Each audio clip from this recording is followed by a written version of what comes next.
This episode is brought to you by Slapwoods. Donnie Houston.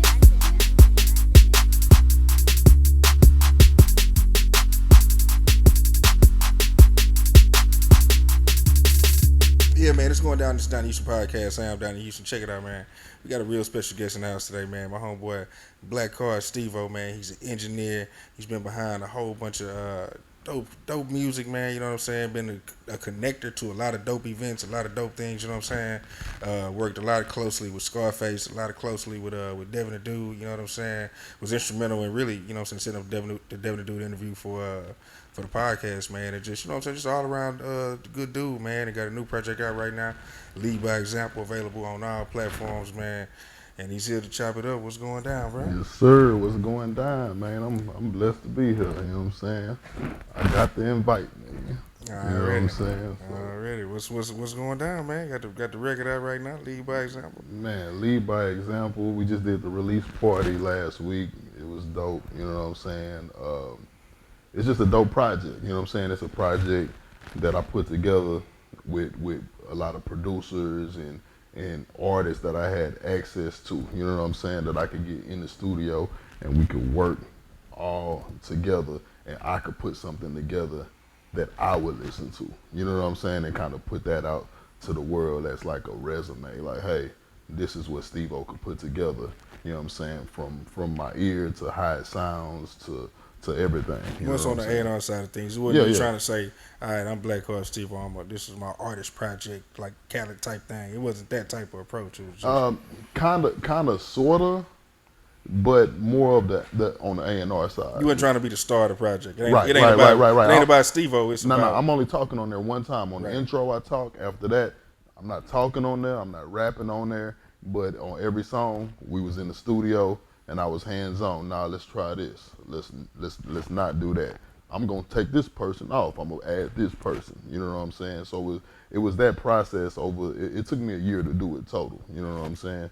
So it was that process that I went through that I think was the reason that it was able to be so cohesive. You know what I'm saying? Content wise and everything. Because I had to sit back and I was like, okay, so I have a shoot 'em up song. Okay, do I have a girl song? Do I have the song that is gonna be like socially get you moving? You know what I'm saying? Because right now I feel like a lot of artists put stuff out, but it's not a full project. They don't hit every emotion, or they don't hit every side of, you know, a day, or every side of their city and what's going on. You know what I'm saying? It's just kind of like one track. You know what I'm saying? And just in life in general, my goal is to be well-rounded. So, you know, I feel like it's a well-rounded project. You know what I mean? Yeah, and talk about, just the artists that you chose to work with on there, man. Oh, man, immediately, man, I was already in the lab with Expo the Schizo, Yaga Miho, Kilo Savage. I got OTB Fast Lane on there. I got Young and Ace on there. Of course, I got Hog Boomer. I got Luke Whitney. I got Young Al on there. It's quite a few. My homie Hyde Park FB from LA, he on there. You know, it's a lineup. You know what I'm saying? And it's typically not people that you would hear on the songs together. You know what I mean? So a lot of it was we're gonna do this song, and I introduced these artists to each other, and now they're working together on their own. You know what I'm saying? So it's just kind of like me doing what's best for the song, but then it actually turned out better. Creating new relationships and all right. That. Yeah, right. Talk about what would you say is probably like more so the single record, or did you put it together with a single type of record in mind? I didn't put it together with a single record in mind at all, for the simple fact that a lot of music now is shorter. You know what I'm saying? As far as time. And a lot of my records, they got 3 verses on them. You know what I'm saying? And I know nowadays, if you in the studio, you know, you tell an artist do a third verse, they're like, oh, a third verse, what do I do? You know what I'm saying? But I'm used to a beginning, middle, and an end. You know what I'm saying? A story. You know what I'm saying? Some kind of story to make the whole thing make sense. You know what I'm saying? So a lot of songs have the 3 verses on them, so they're a little longer. I wouldn't necessarily say a single. I really one of my personal favorites is Yo Hitter. You know what I'm saying? But I think the people spoke at this point, and I think the people really like TikTok, man. You know what I'm saying? So I can't never argue with the people, you know, even if it's against what I thought. You know what I'm saying? So. Yeah, and I mean even the title, man. Talk about calling it lead by example, man, and just what you meant by saying that. Because I mean you're working with a lot of younger artists here. You know what I'm saying? Is it more of leading in that way, or like is it just more so being around in the game and kind of just taking your stance from that? Well, it came from my original slogan is in the mix and out the way. So it's like I had to decide was I gonna call it in the mix and out the way, and I'm like, nah. Like people know me by that, but it doesn't pop as much. You know what I'm saying? So I had to think about what did I mean when I say in the mix and out the way. You know, and it's like, okay, now I have to lead and I have to show you what I mean by I'm in the mix and out the way. So I'm leading by example, and that's just the way that I try to live my life. It's more of a lifestyle for me than just a title. You know what I'm saying? So I could. A lot of people didn't even know I was working on a project. You know what I'm saying? So I could tell people, hey, I'm working on a project. I'm working on a project. But I'd rather just do it and put it out and hey, lead by example. You know what I'm saying? And like I said, that goes from sonically to everything. Like it's almost like to be treated as a blueprint. You know what I mean? And I didn't want to call it anything that was like king of this or, I didn't want to do nothing like that because I'm not trying to be out there like that. All I want to do is lead by example. I'm not trying to be nobody king of this or you know what I'm saying, none of that, you know what I'm saying. So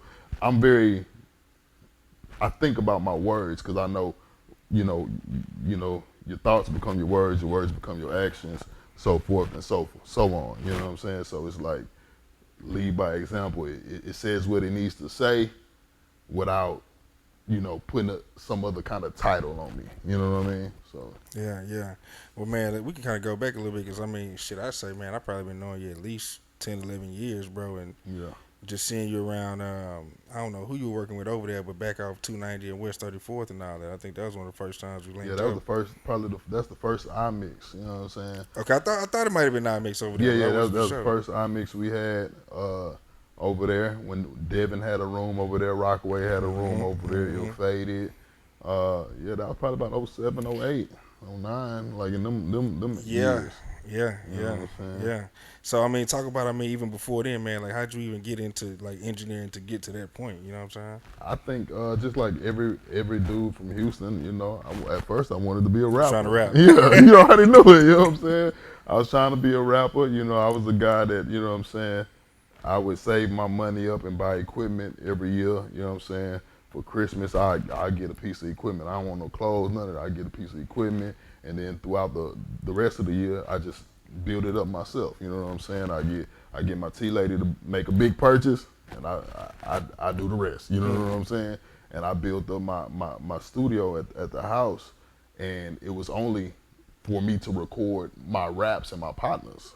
You know what I'm saying? Like you couldn't be my partner and not rap or sing. You got to do something because this is all I do. I ain't playing no video games. Yeah, if you gonna hang out, nigga, music. Yeah, we gonna do something. Like if you can't rap, I'm gonna try to teach you how to rap. You know what I'm saying? If you can't sing, I'm gonna tell you you're all right. You know what I'm saying? Like because we gonna have to do some music. Otherwise, we probably not gonna be friends. Like even my partners that's around me right now, they got some kind of musical ability. They might not use it anymore, but they done been in the studio with me working on some music, you know what I'm saying?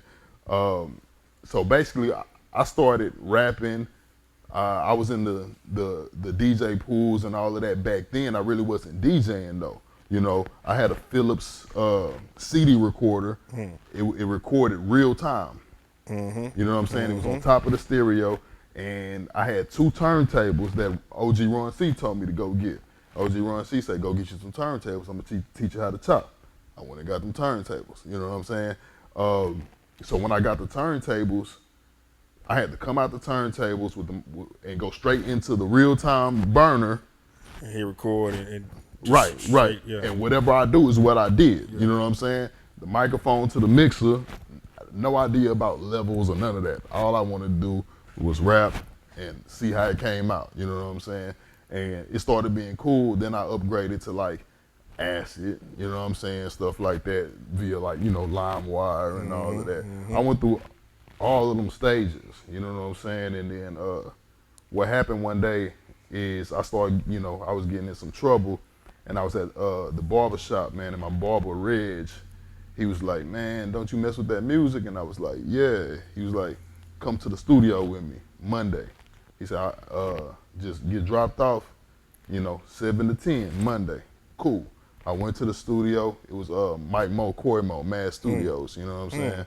So I went to the studio. On the north side, what was it? Yeah, Acres Home. Yeah.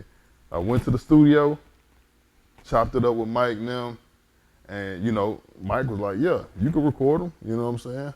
So basically, I started recording a group called YNST on the north side, who my barber managed, you know what I'm saying? So they did sessions every Monday. Where you at in your craft as far as on the engineering side of things?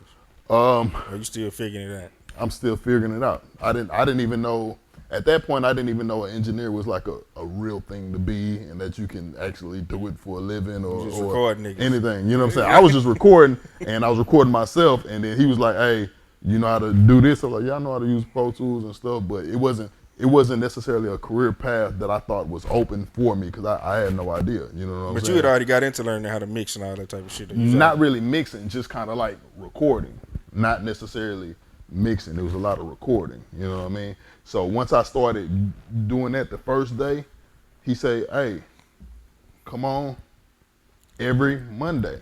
So every Monday I went and recorded them for free from 7 to 10. And that's really how I got to learn how to engineer the right way on Pro Tools and stuff like that. Because I would do something, and then Mike Mo would come in there every so often and just check, hey, you all right? You all right? Oh, you need to move the hook. This is how you move the hook.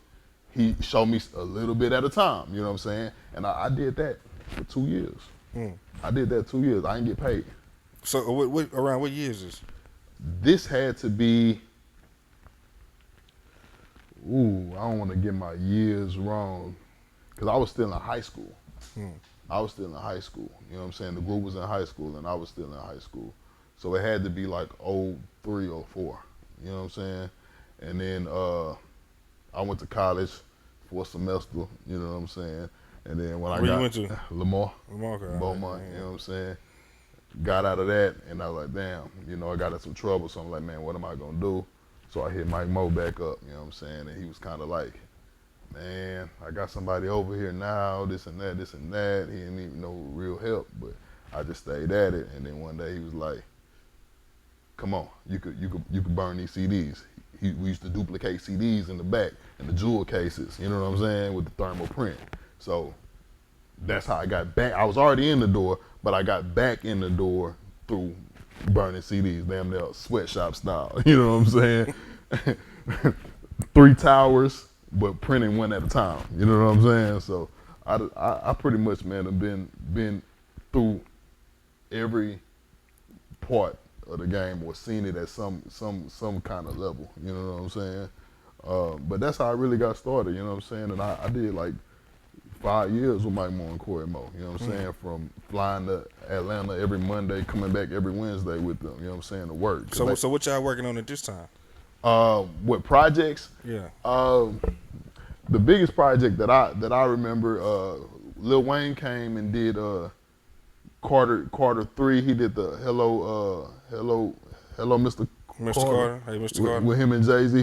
He did like a little piece of that there, you know what I'm saying? In Houston? Yeah. No shit. And that's when I met Nicki Minaj. That's when I met Lil Chucky, all of that, you know what I'm saying? I actually took Nicki Minaj to Hobby from the north side, just me and her. And we went to Denny's, you know what I'm saying, on record, you know what I'm saying? And she took my number down. She ain't never called me, but you know what I'm saying? But it happened. Though. Yeah, and this was MySpace Nicki with the lollipop between the legs, you know what I'm saying? This was that Nicki. I didn't know who she was at the time. She only had that one freestyle out with Wayne, that Can't Stop, Won't Stop, or whatever it was on. That's the only thing she had, so I wasn't really tripping. I'm just like, whatever, and then she blew up, and I'm like, damn. I almost had her. Yeah. I reached out to her on MySpace, you know what I'm saying? The assistant was like, this is an assistant, but I let her know this and that. I was like, oh, it's gone. It's over with. You know what I'm saying? Yeah. But yeah, so, you know, the Lil Wayne stuff. We did Scarface. I was still interning when Scarface Project Made came out. You know what I'm saying? So I was there. So that's the start of that relationship with Scarface. I was gonna ask you. Yeah. That's when the relationship with Scarface built. You know what I'm saying? Because I was the intern, so I would have to go get the food. You know what I'm saying? Run any little errands that he wanted. You know what I'm saying? But we was every single day. You know what I'm saying? I didn't record him then. You know what I'm saying? I didn't start recording him until he got out of jail. You know what I'm saying? And I've been like pretty much the only person to record him since probably about 80% of his stuff. I mean, you know that shit, that's 10 plus years now at this point. A little over 10 years. Yeah, for sure. And I did that all off of Twitter. He got on Twitter, and it was like the first day he was out, and he was tweeting, and I hit him. I said, "Yo, hit me, trying to get in the lab." And he sent me a DM. He like, "Just hit me," and then he been pulling up ever since. Oh, you know what I'm shit. saying? Social media, man. Social media. Oh shit. Okay, so tell me how you started linking up with iMix. Oh, so when I used to rap, I used to record with Bruce. No shit. Yeah, I used to buy studio time from Bruce and beats and stuff. You know what I'm saying? But even when we used to go to the studio to do like our studio time, you know, they always used to be like, "Yo, Steve-O know how to do this too." You know what I'm saying? And that's how me and Bruce built our relationship. You know what I'm saying? Just off of that. And then he was at a studio one time, and I think they shut down, and he was looking for somewhere to go. I tried to bring him to Mike Mo's, you know what I'm saying? But I think Bruce was a little more, he was a little more advanced, you know what I'm saying, to come under Mike Mo, if that make any sense, you know what I'm saying? So that really didn't work out, so I just let some time go by, and then once again, I'm on Twitter, and Bruce say, hey, he tweeted and say, "I just bought a new studio desk." So I hit him. "Where the studio at?" 290 and 34th. Come through. Said, all right. Came through the same day. Checked it out. Because, you know, that was rehearsal halls over there. You know what I'm saying? Mm-hmm. So Bruce and E-Rock was already rocking in the big room. You know what I'm saying? And he was like, they got other rooms available. You know what I'm saying? He's like, well, you know, we could just get together and do a big thing. You know what I'm saying? He's like, man, I want to. Bruce's idea was to turn every room in there into studios, you know what I'm saying? So I immediately said, all right. I went to the house, and I started bringing my equipment up, you know what I'm saying? My NS10s, all of that, same day. And it moved into another room that was available, you know what I'm saying? And from that day is when we sat down, and we was like, okay, this is what we're going to be doing. We're going to do iMix Houston. We're going to call the building I Grind Media and go from there, you know what I'm saying? Because we used to drop mixtapes and everything, you know what I'm saying, with everybody in the building. Because it was like a hot spot, you know what I'm saying? It was. Now, you go through there, and it was just in the halls, bro, just so much. Everybody. I'm telling who you going to run into over there, man. Yeah, man. And so is that when, because Devin was over there, is that when the Devin thing starts? When you and Devin Yeah. started So I first met Devin at Mike Dean house, because I used to be Mike Dean assistant.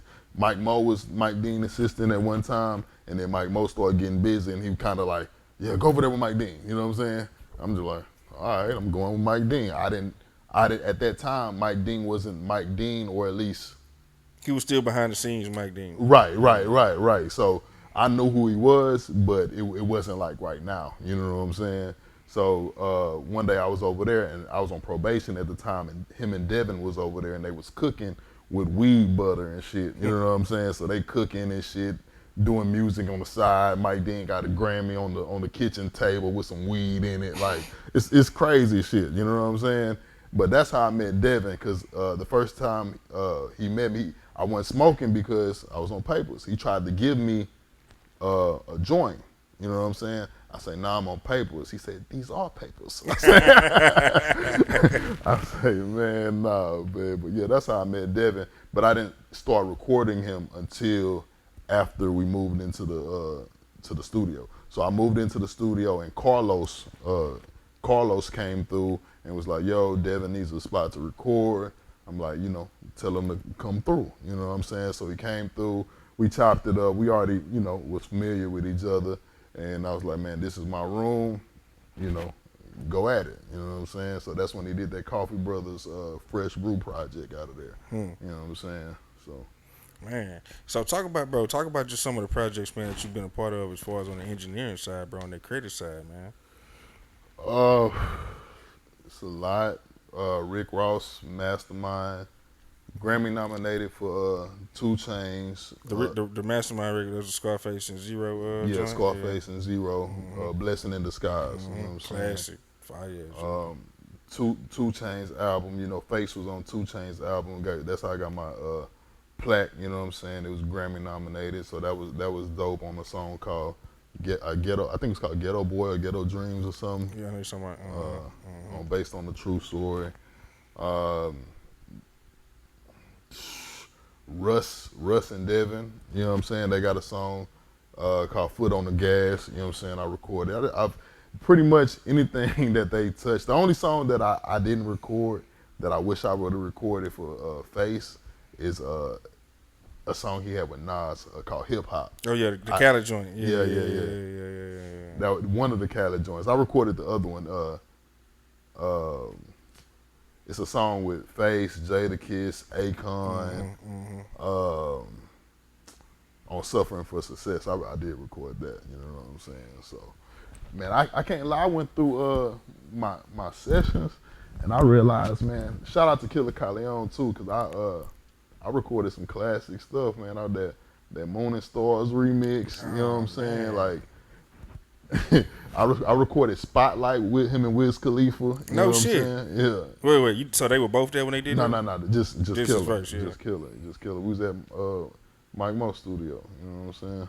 No shit. What's been probably your favorite records that you done recorded? Like, man, you know what? I can hang my hat on these. Like, yeah, I was a part of these. You know what I'm saying? These some Steve-O mixes right here.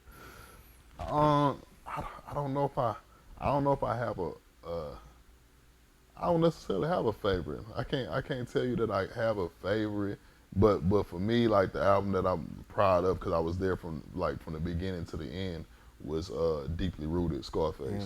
You know what I'm saying? Because like Face was the first person to take me out of town on some engineering stuff. Like he was like, "Hey, I'm not recording nothing without Steve-O," and then it was like, "Hey, Steve-O, we in New York, you got to come."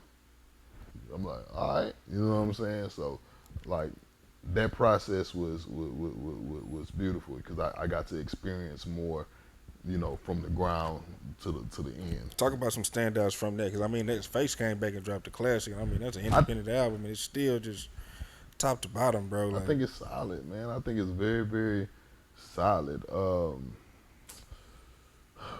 I gotta think about the records that's on there. I actually got whatchamacallit on that, Jack Freeman. You know on what that I'm hot saying? seat. Yeah. So it's crazy. This is how that happened, and Jack will tell you. I don't know. So I don't know why Jack Freeman was in jail. But What? But Jack Freeman was in jail for some reason. I don't know. This don't even sound like no real shit. Jack, you gotta come on here and tell this story, man. Yeah, but go ahead. He was in jail for something, and then all I remember, he was online, and like, you know, I don't know if it was. I'm pretty sure it was Twitter. And he was talking about it, you know what I'm saying? It was something like that. And Face was doing a song the exact same day that Jack got out, type shit. And it was about being in jail. And he was like, "Man, I need a singer." I say, "Look, I got the perfect motherfucker." You know what I'm saying? No shit. So it's stuff like that I really like doing, putting stuff together that actually makes sense. Because of the experiences, you know what I'm saying? I never would have guessed that was the backstory behind that. Yeah. And I can't lie, like you brought up Khaled earlier. I never understood what Khaled did until I got in the studio with him. Once I got in the studio with him and Face, I understood it. And that made me a better A&R, or not producer like making beats, but producer. You know what I'm saying? Putting the whole thing together. Yeah. What Khaled do, he great at it. You know what I'm saying? People can say whatever they want to say, but he great at it. You know what I'm saying? But I was in the studio with him in New York, and him and Face just, we walk in the studio, Jungle City, and they just sit down like me and you sitting down, and Khaled is just talking to him. They talked for about an hour and a half. Just trying to see where he at. Khaled was like, "Yo, I was in Houston for All-Star, this happened, such and such." Just regular conversation, and then got Face like, "Man, nah, people is doing this, people, you ain't supposed to do that," you know, got him in emotions, you know what I'm saying? And then Khaled say, so this is what the song is about. Poof. Now you got everything. You got them in the mindset that you need.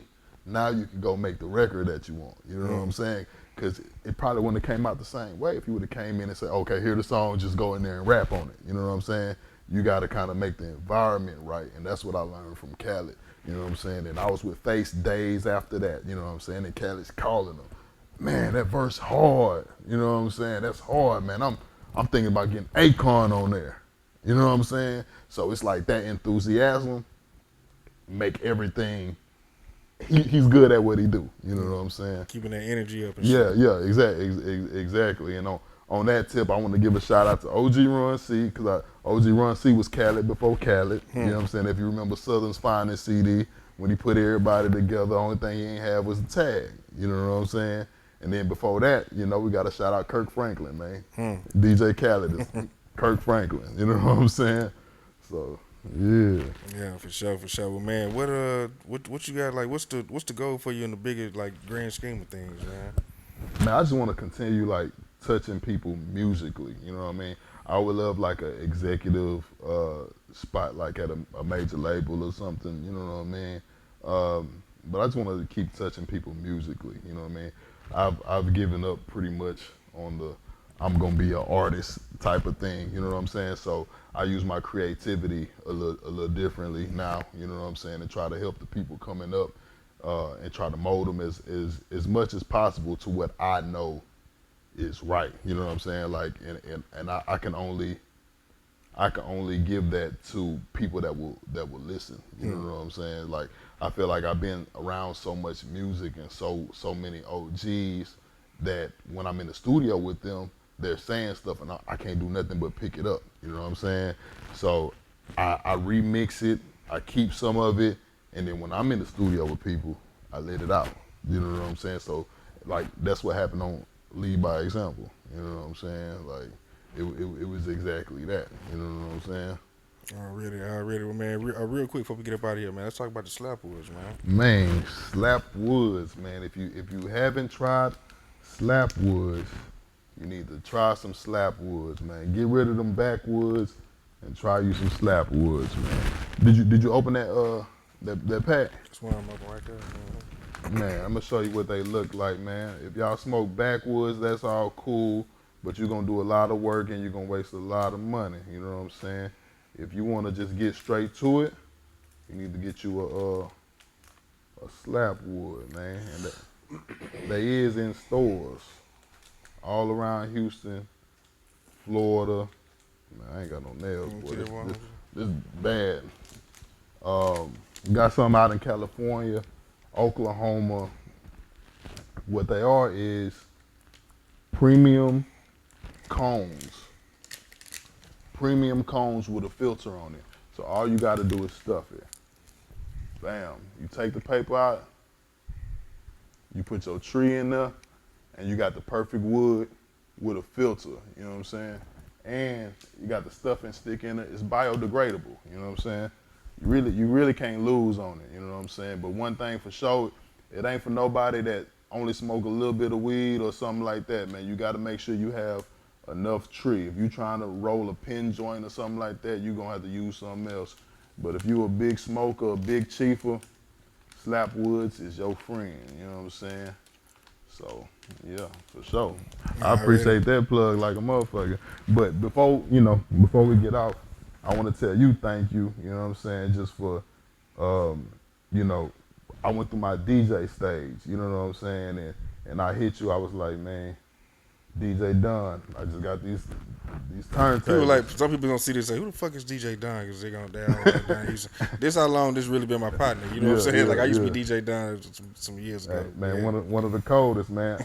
His name's still DJ Don in my phone. I'm not changing it. But when I went through my DJ phase, he was one of the first people that I called, and he pulled up immediately and showed me some stuff. You know what I'm saying? And so I appreciate you, you know what I'm saying? Man, come on, man. It's all real, man. You know what I'm saying? I appreciate you. Like I say, with the Devin thing, you know what I mean? And just shouting out on the social media and shit, bro. So, hey, look, man, we was on Clubhouse, man. I asked you, man, what you need. You said just tell people about it. Yeah. So So shit, that's what I'm gonna do. That's I'm what gonna it tell is. people about it. You know what I'm saying? Man, my goal is to try to be as solid as possible. You know what I'm saying? Especially when it makes sense. Not to get nothing out of nobody or nothing, but just to support what's going on. You know what I'm saying? Like I had a podcast. You know what I'm saying? So I know how hard it is to get set up and do all of this. You know what I'm saying? Figure out what you're gonna do next. You know what I'm saying? So when you start doing it, and I know you got the journalism background, I'm like, man, that's perfect for them. You know what I'm saying? So congratulations on everything. You know Appreciate what I'm that, saying? dog. Appreciate that. Well, shit, man, you want to get social media out and everything? Man, y'all can follow me on everything. It's at Black Card Stevo, BlackCardSteveo. You know what I'm saying? Just type it in and it's gonna pop right up. Follow me, fuck with me. I'm accessible. You know what I'm saying? But always remember, the best way to start a relationship is to spend some money. Yeah, man, that's real. And that lead by example, get that lead by example out right now. You know what I'm Out saying? now, man. Tell me if I'm jamming or tell me if I'm not. You know what I'm saying? Like, you know, I put a year into that. You know what I'm saying? So if I'm not jamming, let me know. But if I am, let me know. Already, that's what it is. Well, hey, man, it's Donnie Houston Podcast. Steve-O.